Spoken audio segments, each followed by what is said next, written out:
Whoops. Just so we know, we have webcam and hand cam. The layout is both webcam and hand cam, or what is it? Okay. All right. Yep, hear it. We have game mode here.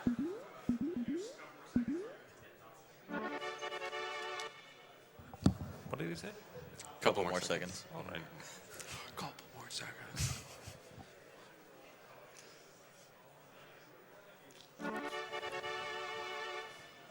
Now would be a good time for you to give your spiel if you want. Well, I guess I could do that. What's that? I guess I could do that. So, just as a little introduction, good evening and good afternoon, ladies and gentlemen.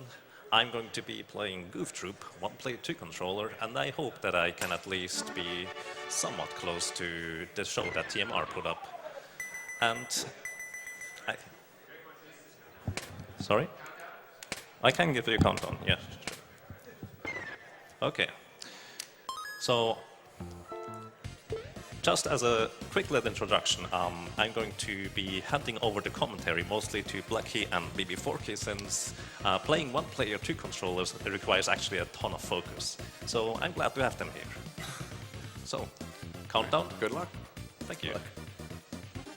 Okay, you guys ready for the countdown? Okay, 3, 2, 1, go. And yeah, like you said, this is a very hard game for him. Yeah. It's going to be very hard, so me and Blakey are going to be taking over the majority of it. So we're going to start off with just a few basic mechanics in the game. You see both the players running around. They're going to be utilizing picking up items, which there's a couple different ones, some that we use more than others, most notably the hook shot that he has with the Goofy right now. You can use that to stun enemies and walk right by them for a little bit, and that's going to be used as in a lot of places to save spots.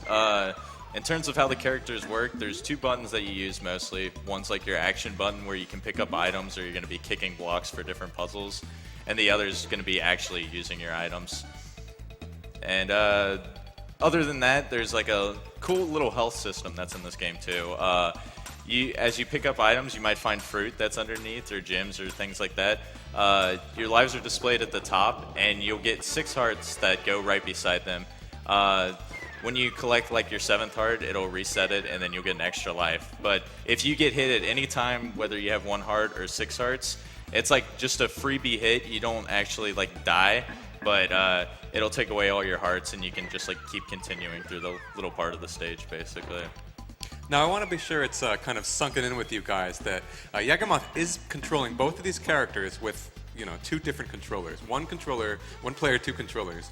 And I mean, needless to say, that's going to be very, very difficult because the whole idea of a co-op run of this game is that these 2 characters, Goofy and Max, are able to kind of help one another out so that Max is able to make it through as quickly as possible and Goofy is able to support him in getting there.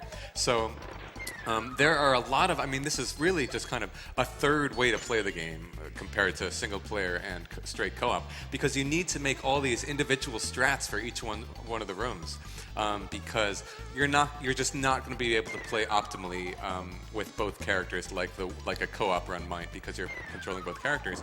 And so for most of the rooms, Yagamoth is going to be focusing on one of the characters and just kind of doing very, very smaller movements with the other one, just to help them out as much as possible.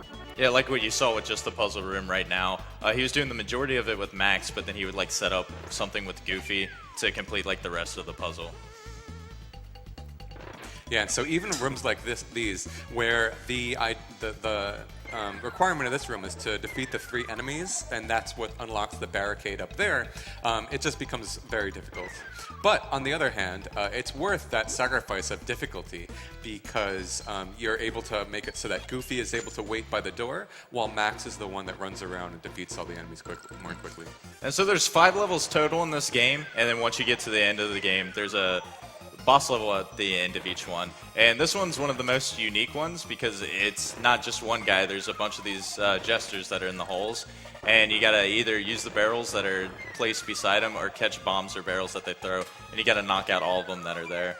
Yeah. And needless to say, just one more difficult thing, because I mean, this is like basically a bullet hell in a Disney game, because at the beginning of the fight, there are all these guys popping up, throwing things at you, and you're not just focusing on one character, you're focusing on two. Now, unfortunately, now that there is only one left, because the boss is what kind of feeds you ammo, you have to wait for the boss to actually, give you what you need to be able to finish him, and we saw that there. All right, and then starting from stage 2 onward, there's going to be an important strategy that we're going to be using for a lot of stages. It's going to be a death abuse, which Blecky's going to explain right now for us. So the idea behind death abuse is that because you can see kind of in the upper right and upper left corners that each character can only hold one item. However, if there's only one character on screen or alive, then that character can hold both of the items.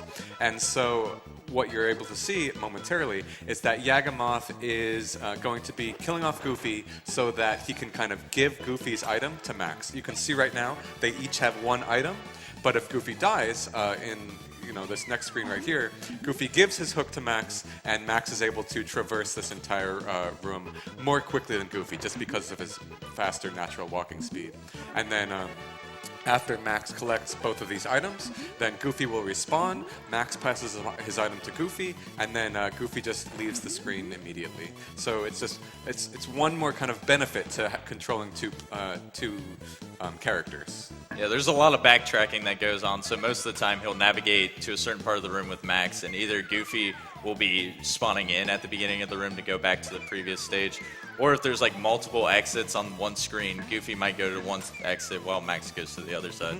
And if you're ever wondering why Goofy is wandering into stuff while Max is beating each screen carefully, then that's why. I mean, Yagamoth is just setting up death abuse just as he's done here. He's going to be collecting both of these items and respawning Goofy just like that. This screen here is one of the more complicated and luck-based throughout the entire game, no matter what category you're playing. But honestly, these guys were, for the most part, really cooperative, and Yagamoth's going to be able to progress without a problem. Yeah, the big thing about those guys, they can actually kick those blocks, which they didn't get a chance to do it. It was a pretty good level, but there's several times where you just have to keep resetting that level, because if they kick it into a corner, you won't be able to get it out. So what you saw there is just another great example of kind of how Goofy is able to just take the small amount of time to be able to defeat one enemy just to make it that much easier for Max. And these screens, depending on what needs to be done in a screen, they can range from very easy to very difficult, just depending on how much effort is needed, kind of on the second controller. Yeah, there goes Goofy again. Yeah, he does a lot in the run. So, just take a quick look at Yagamoth's hands if you can. The way he's doing this is that Max is the main way that he's main character he's controlling for the most part, and Goofy is the secondary and upside down held controller. But for boss fights, because Goofy does do more damage, Yagamoth typically switches the controllers around so that he can put more of his effort and kind of thinking into the more important character for that boss fight. Pretty much. And yeah, so we have the next boss here, which is Firebug, and he does an interesting strat that actually works out well that you don't see in a solo or a co-op run. He'll keep Max in that upper corner right there where he's just out of reach of Firebug, and then Goofy can just lay in on him. In which I should explain a little bit how the damage works. With Max being a little bit faster and used for movement, Goofy does more hits and can take out bosses or enemies quicker.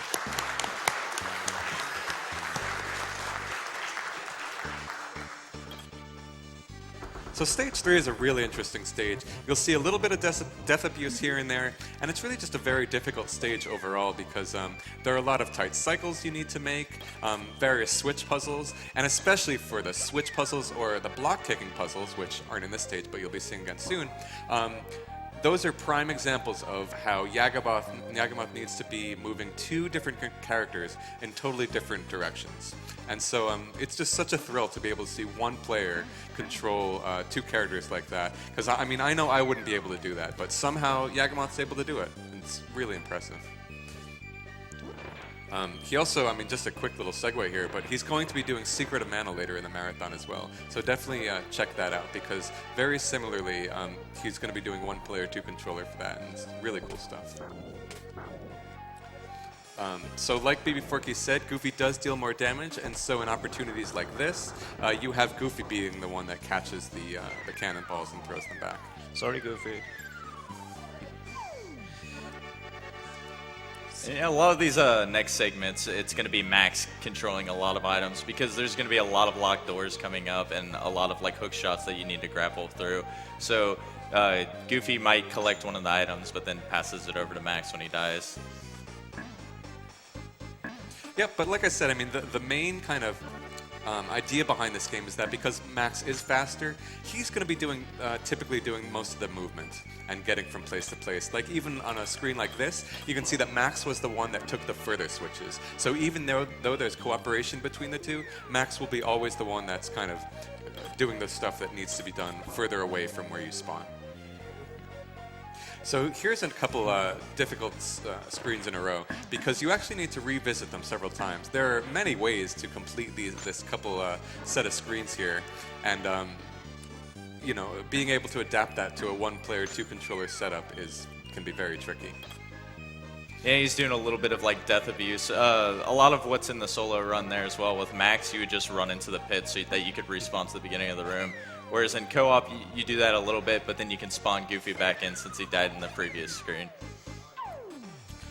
I think this might very well be the first screen in the game where you're not too pressured. On every single screen thus far, you need to be moving very, very quickly to meet various cycles. But in this one, you know, that was a pretty loose cycle to meet, to say Pretty the least. much. Yeah. There are all kinds of different items in the game. You saw a couple candles on that screen right before this dark room. And I mean, those are just a couple of them. There's also, you know, useless shovels that are just used for digging so you can collect fruit and lives and such.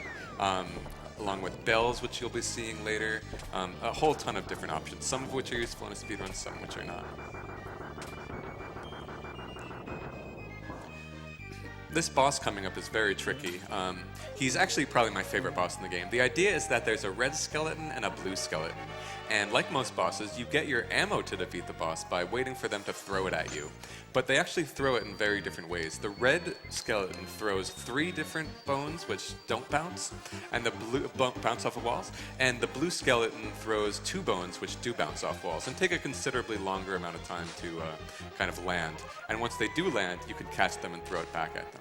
Yeah, and then typically for this kind of run, the blue ones can be a little bit hard to dodge, so he's going to focus on taking those out first. And Goofy can catch these projectiles thrown from Max, so if there's any that are by Max, he's going to throw them over to him and then take him out really quick. And then for the skeletons, I believe it's 10 hits with Goofy that's going to take him out. They have 2 phases. The first phase, they can either throw bones at you or jump around. The second phase, they can either throw bones at you or throw their skull at you. And if they do throw their skull at you, then it can just kind of try and home in on you for an amount of time. And so what you want to do is, as soon as they release their skull, you throw a bone at them to just kind of send the skull back from whence it came, just like Yagamoth did there. I like that alignment of Goofy.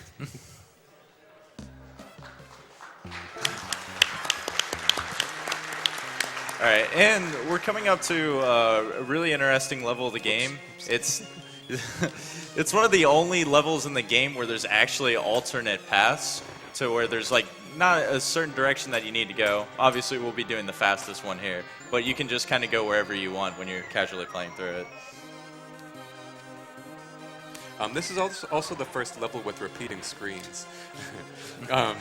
Yeah, I can't believe Yagamoth doesn't accidentally do that more often. I mean, you know, in a co-op run, a straight co-op run, it's so easy to just, you know, accidentally throw a barrel into your friend, but Yagamoth just throws barrels into himself instead in this run. Yeah. This is one of my favorite rooms that I like to see him do, because this shows you like the independent movement that Max and Goofy do, and that's definitely not easy to do.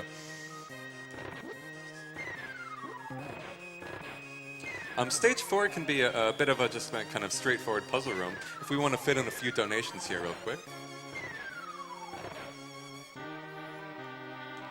We have a $20 donation from Trilpan.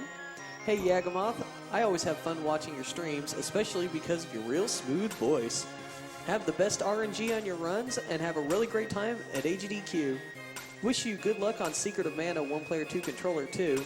And I guess about this run, it'll be a full moon. And don't forget the most important things. Crop, crop, crop, crop, crop, crop. Hashtag crop. Hashtag go, go, go, go, go, go, go, go, go. Thank you. We have an anonymous $100 donation. First time watching, first time donating. Glad I could catch it this year. My grandma defeated breast cancer some years ago, and I'm happy to see all the work that is put into this great cause and awesome games. Put this money towards the blindfolded punch-out run to see, or not to see in some cases, how far he'll make it this time. Good luck to all the runners, and may the RNG be in your favor. So this is where the two branches kind of come back together. You can see that door at the bottom there. That was the end of the other branch. Here's a dark room. This can be one of the more difficult puzzles, both in a casual playthrough and in a speedrun. Just because in a speedrun, you kind of try and use visual cues to know when to stop and start your character. But even though you do have this slight aura around you, sometimes it can be hard to stop at the right screen. Which leads into another difficult room right here. There's actually no items that you can actually throw, so you have to lure these guys into the blocks and actually kick them, and you can screw up sometimes by hitting a block in the corner or the guy's not cooperating. It's another straightforward puzzle here. You have to just use that explosive block to break the wall there and then just finish the puzzle normally like so. Yeah, and for this level, there's actually no boss key that you're going to collect. You're just going to have to clear this last room here. And there's going to be 4 enemies that you just got to kill them all when the door opens. It usually is a pain because you'd have to go into the corner and then walk out and throw the barrels at them. But Goofy can stay out there and Max throws it at them. So for this boss fight, unlike every other boss fight, these bosses actually take a set amount of hits rather than a set amount of damage. And so a thrown item from either Goofy or Max both does the same amount of damage to it. But it is kind of even though it's a lot harder, 1-player 2-controller, because you need to be able to, once 2 of them are spawning at a time, you need to be able to hit them both, or else you lose a cycle, which takes a ton of time. And especially exacerbated by the fact that they are quicker and quicker as the boss fight goes. It is, for the most part, not too bad of a boss fight, so honestly, now's another great time for donations. Indeed. We have a $25 donation from Slippery Dingo. Some say it's only gaming. I say you all deserve a standing ovation. The Disney block is awesome and nostalgic, and I can't wait for Battle Block Theater. Much love and respect from Alberta, Canada. And kill the animals. And we have an anonymous $25 donation. I always enjoy the GDQs, great event, and awesome cause. Go Yagamoth, show them how to do the 1-player 2-controllers. Hashtag Cromp.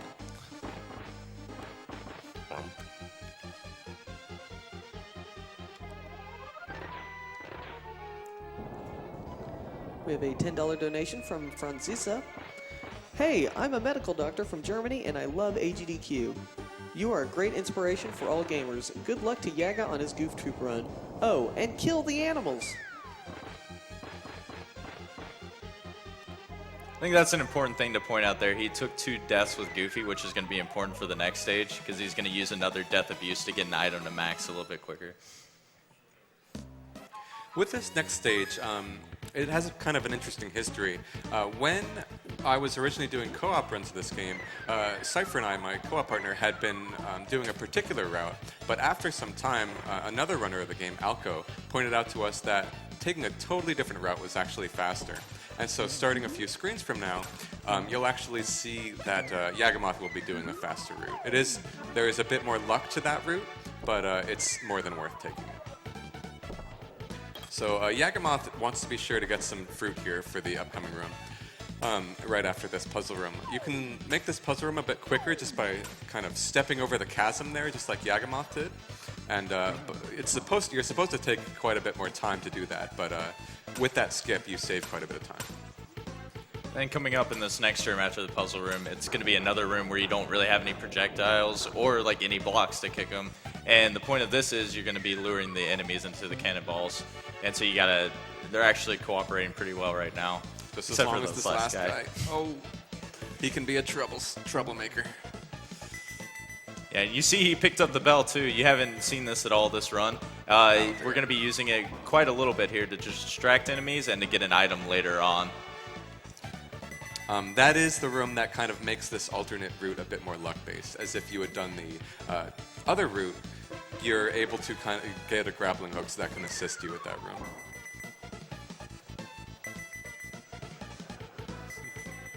Yeah, Goofy can finally have some fun instead of throwing himself into bottomless pits. There are actually 4 different kind of total difficulty levels of this game. The US one being played here, and then the Japanese card actually has 3 difficulty levels of its own. So there are tons of different ways to play this game. It's pretty interesting. Yeah, and basically what the different difficulty levels on the other one would is it switches up the puzzles, can make them really, really complex. Stage 5 is one of the harder stages. There is a lot of very precise puzzles that you need to solve, and also there's a lot of randomness to it, both in that mini cannon room we talked about before, and an elevator room, well, that's coming up later, and just various other enemy rooms as well. Yeah, there's a lot of execution, and there's not really too much RNG until you get to this level, so it can be a little bit frustrating when grinding out runs. I'm sorry, especially when we get to the last boss, which we'll explain when we get there. So this is a particular room where you really need the bell, and it helped for previous rooms, but you need to be able to, not technically need, but it speeds you up a whole ton being able to use that bell to summon that guy towards you and manipulate him into touching that switch. Otherwise, you would just need to kind of try and slowly bring him towards the switch, but it takes a while. Don't forget the new thing. Yes. But yeah. I love this trick coming up. It's a new one. Thanks, Goofy. We'll just pass right by. So here's the elevator room I was talking about before, right here. The way that this is manipulated is the lower left block, there's 8 different total patterns to this elevator. The lower left block, 6 of the 8 patterns is good, meaning it sends you either right or up. And then, very nice. The other remaining 2 patterns are... For the other 2 remaining patterns that are bad in the lower left, the lower right tile is good. So you want to position yourself in the middle so that when you can't push the lower left, you can push the lower right instead. Yeah, he's going to use the boss key early. There's going to be a couple more runes right before this, including like one of the hardest puzzles in the game that's really, really frustrated people casually. But he actually does a really cool strategy for 2 players that gets by this really, really fast. Yeah. And he said this is one of his favorite puzzles in the game, actually, in 1-player 2 controller, just because of the way it flows with one another. Indeed. Just like that. Yeah, this whole 1-player 2 controller idea for Goof Troop is extremely interesting to me, just because I just love the idea that you can make each room is just exactly what you make of it, and you can make it kind of as challenging or lenient as you wish, just depending on kind of how you're able to use the 2 controllers to your advantage. So we're coming up to Keel Hall Pete, the final boss of the game, as Yagamoth switches his controllers one more time. This is the most luck-based fight in the game, and that's just because, once again, you need to wait for him to do this tornado in which he throws bombs at you. But even on top of that, he has so many attacks, from giving you bombs, to just jumping around, to hooking you like that, to jumping up to the stage and summoning guys, to jumping up to the stage and shooting his gun at you, which is what this is going to be. There are just so many options, and only throwing bombs is the good one. So you just need to hope that he's throwing you as many bombs as possible. And then even with that tornado attack where he gives you the bombs, he can take so long in his tornado that the first set of bombs he throws actually expires and blows up, which might even happen here. Right here.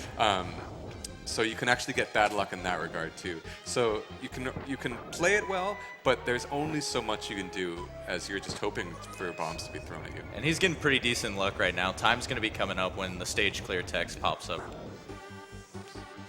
And Goofy does continue to do the more damage than Max, as he does 5 damage instead of Max's 4.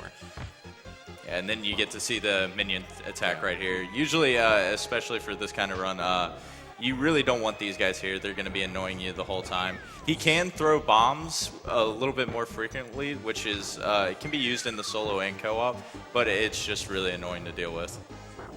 There we And go. that's it. So waiting for stage clear text, and then it'll be time. That's it. Time. Very nice run. Yeah. Thank you very much for that commentary. That was really good.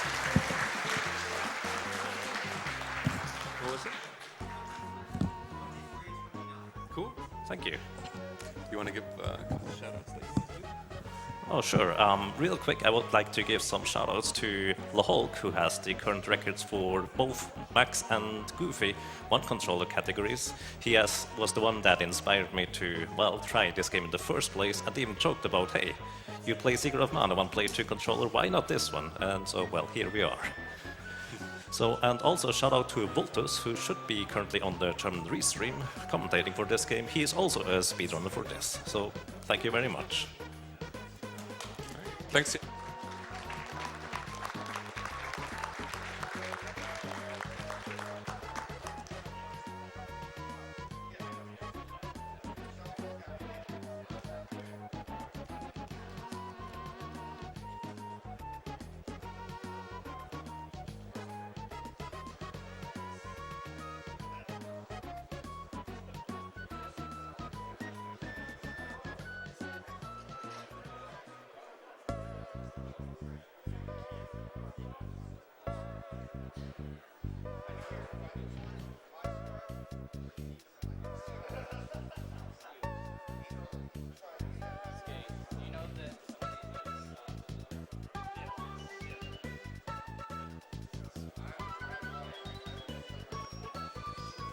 We have a $15 donation from Gamer Goose.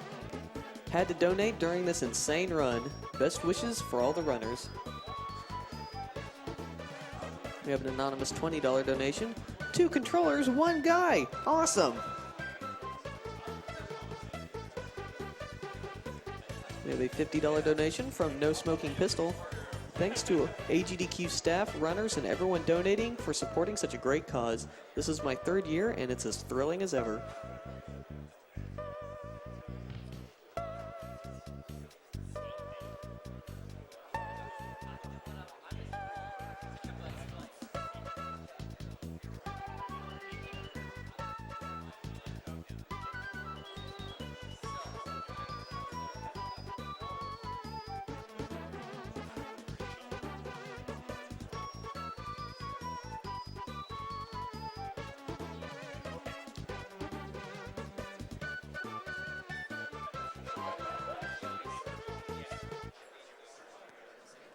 Just to let everybody know that the Kingdom Hearts songs have been bumped up. Instead of 3 songs, we now have 5. So better get those donations in.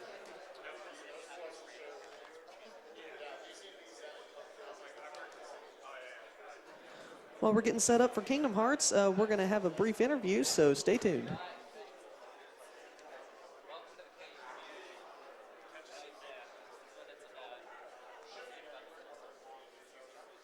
Didn't show up today, so I wore the shirt with him on. Okay. All right, well, welcome back to Awesome Games Done Quick 2016. I am Darkman, and with me here is Sent.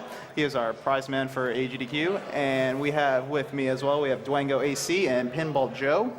So these two fellas here are going to talk a little bit about the pinball scene that's happening at Games Done Quick. So first off, let's just start right away. We have an awesome grand prize. So we have a full no-fear pinball machine. This is an entire pinball machine that you yourself could win just by donating $75 or more throughout the marathon. So guys, I mean, thanks very much for the donation. I mean, that's an excellent prize.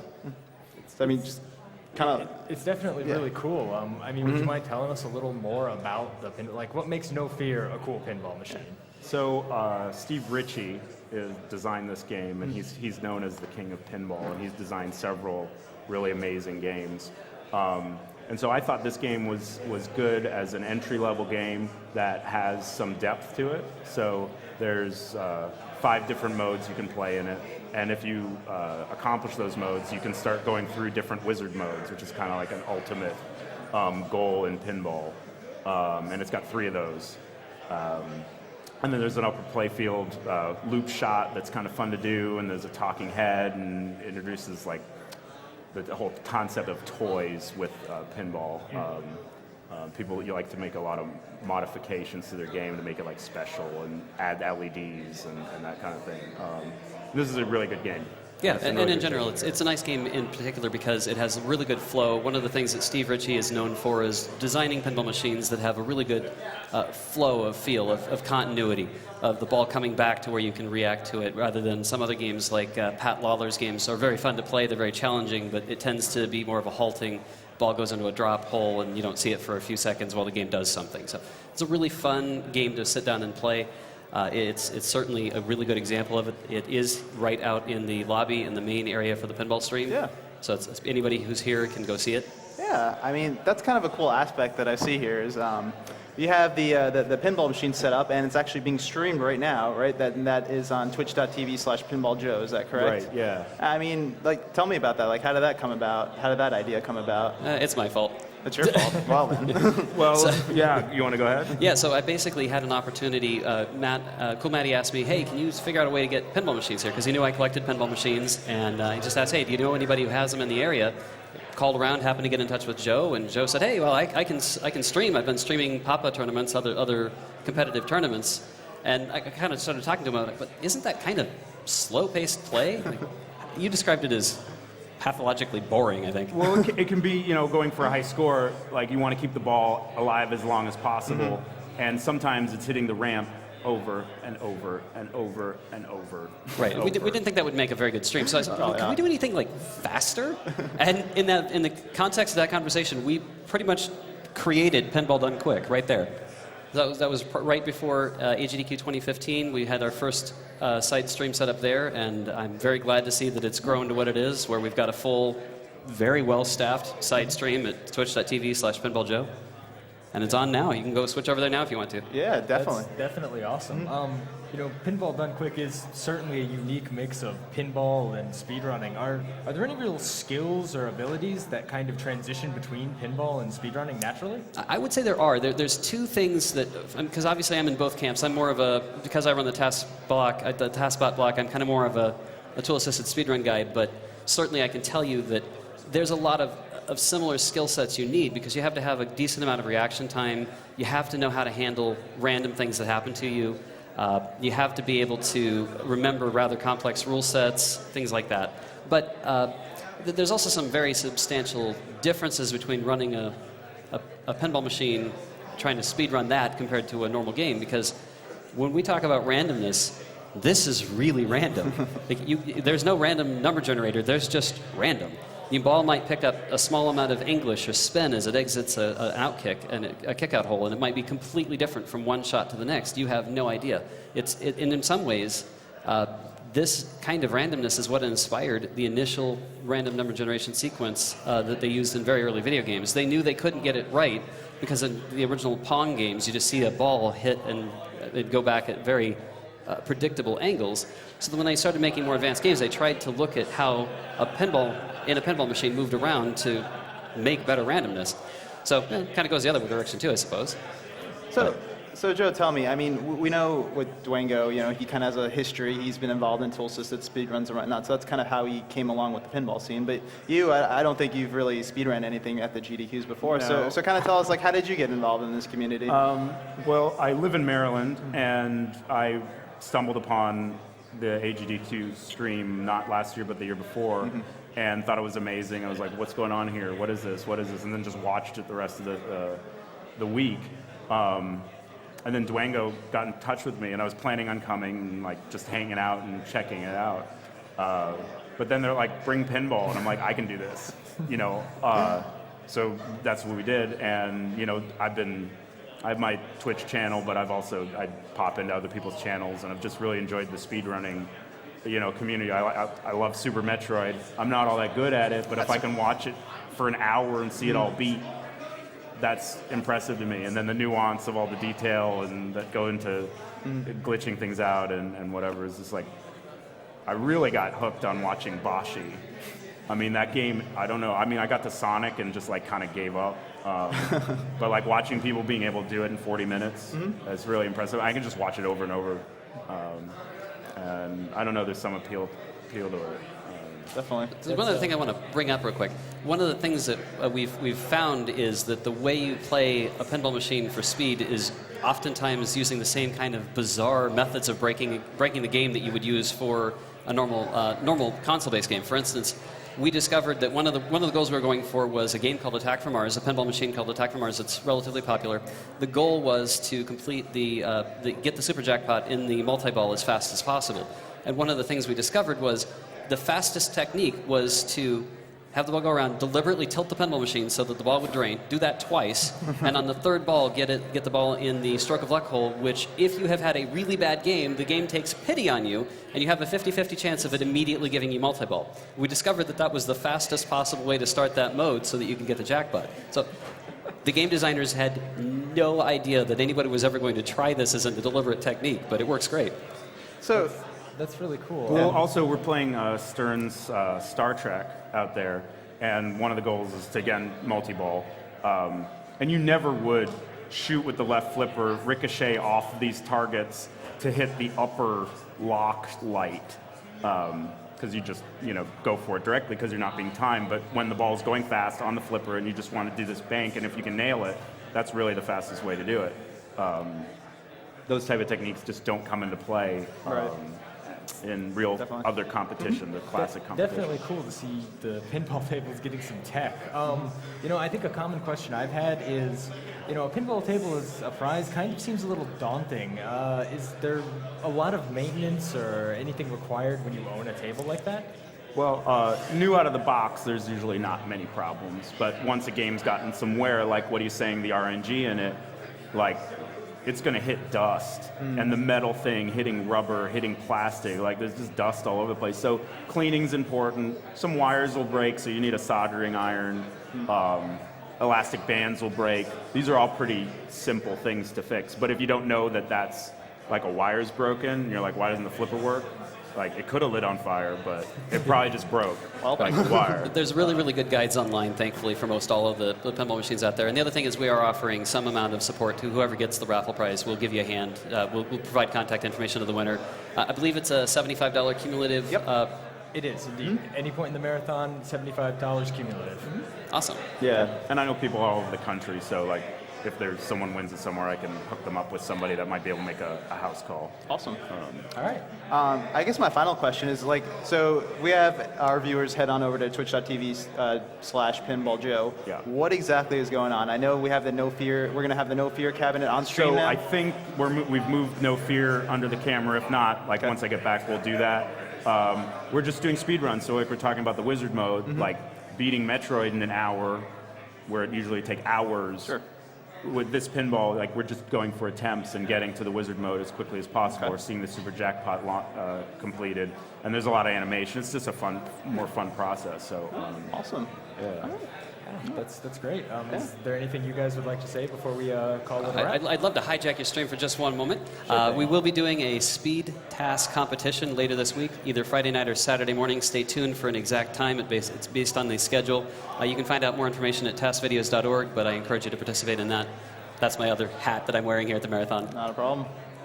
Anything for yourself, Joe? I'm good. I'm happy to be here. All right. Well, Joe, thank you. Oh, well, there's one other thing to say, that you are donating. This is very important. You are donating any subscription from your half of the subscription from your right. channel. No, it's both halves. So we've gotten Twitch on board. So anybody that subs to our channel, it's being donated to prevent cancer. It also helps out our stream. And Stern Pinball has given me a couple, about 20 translights to give away to people that sub at the end of the week.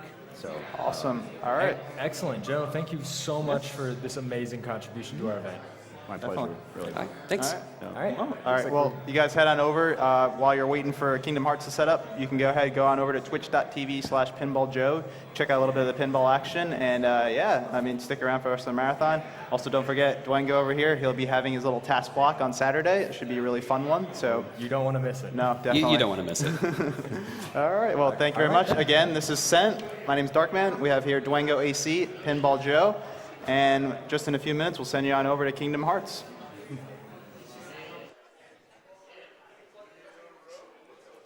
All right, hello everyone. While they're setting up Kingdom Hearts and while you're checking out twitch.tv/pinballjoe, we are actually going to run a quick commercial break. So we'll be right back.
All right, and welcome back to Awesome Games Done Quick 2016. Coming up next, we have Kingdom Hearts 1.5 being played on Proud Mode by Zetris.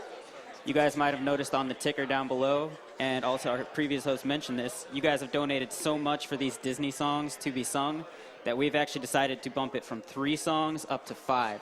So if there was one that you thought wasn't going to make it because it was too low, now there's a good chance. We've got I'll Make a Man Out of You up at the top with 1,800, Gaston at 1,300, Go the Distance at 900, Under the Sea at 400, A Whole New World, Let It Go, and I See the Light are down at the bottom.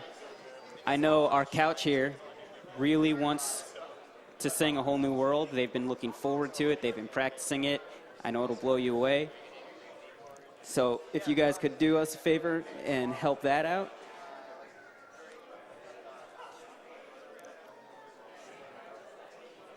I don't know about all you guys, but I'm really excited for this Kingdom Hearts run. You can tell